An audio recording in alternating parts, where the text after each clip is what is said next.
ఒక మంచి పని చేసి ఒక వ్యవస్థ నిలబెట్టే వాళ్ళకంటే కూడా చరిత్రలో ఆ వ్యవస్థను ధ్వంసం చేసే వాళ్ళ పేర్లే లిఖించబడతాయి. దీనికి ఉదాహరణగా నలంద విశ్వవిద్యాలయం కొన్ని వందల సంవత్సరాలు దాన్ని కాపాడిండు. అక్కడ లక్షల పుస్తకాలు జ్ఞానాన్ని అక్కడ పెడితే బక్తియార్ ఖిల్జీ అనే వ్యక్తి 1193లో వచ్చి దాన్ని నాశనం చేసిండు.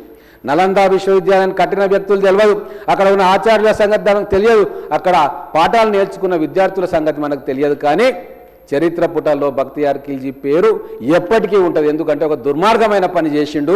అందుకే భారతదేశం ఉన్నంతకాలం బక్తియార్ ఖిల్జీ పేరు మనం గుర్తు చేసుకుంటూ ఉంటాం. ఎంతటి దుర్మార్గుడు, జ్ఞానాన్ని మొత్తం నాశనం చేసిండు, లక్షల పుస్తకాలను మన వారసత్వ సంపదను నాశనం చేసిండు అని చెప్పి ఈరోజు మనం పాఠ్య పుస్తకాల్లో చదువుతూ ఉంటాం అధ్యక్ష.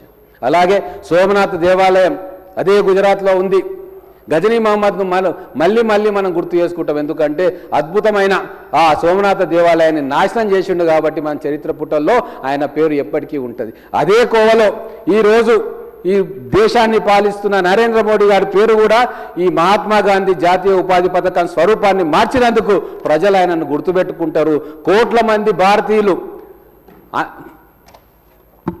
కడుపు నిండా అన్నం తినే ఈ పథకాన్ని దురాలోచనతోటి కొన్ని కార్పొరేట్ శక్తులకు అప్పగించే కార్యక్రమం చేస్తున్నందుకు ఖచ్చితంగా వారు ఎన్ని మంచి పనులు చేసినా ఒకవేళ ఈ చెడ్డ పని మాత్రం ఖచ్చితంగా భారతదేశ ప్రజలు గుర్తుంచుకుంటారు. అలాగే ఎన్ని అద్భుతమైన విజయాల అధ్యక్ష ఈ ఉపాధి చట్టం ద్వారా. గతంలో ఏ రోజు కూడా జరగని కార్యక్రమాలు ఈ చట్టం మొదలైనప్పటి నుంచి జరుగుతూ ఉన్నాయి. ఊర్లోనే మనకు పని దొరికింది. గతంలో బయటికి వెళ్ళాల, చిన్న పిల్లల్ని కట్టేసి చిన్న పిల్లల్ని తాతల దగ్గర అవ్వల దగ్గర వదిలేసి ఎక్కడికో బొంబాయికి సూరత్కు వెళ్ళే కార్యక్రమాలు అవన్నీ వద్దని చెప్పి ఈరోజు ఉన్న ఊర్లోనే నీకు పని దొరుకుతుంది, పని కల్పించే పని మేము చేస్తాం, అది హక్కుగా మీకు వస్తుంది అని చెప్పి ఆ రోజు కాంగ్రెస్ ప్రభుత్వం సోనియా గాంధీ గారు మన్మోహన్ సింగ్ గారు చేసింది. దాని వలన వలసలు చాలా మటుకు ఆగిపోయినాయి అధ్యక్ష.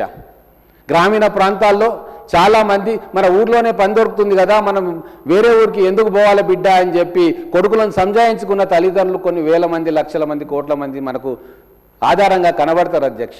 అటువంటి దాన్ని ఈరోజు మీకు పని భద్రత లేదు అధ్యక్ష.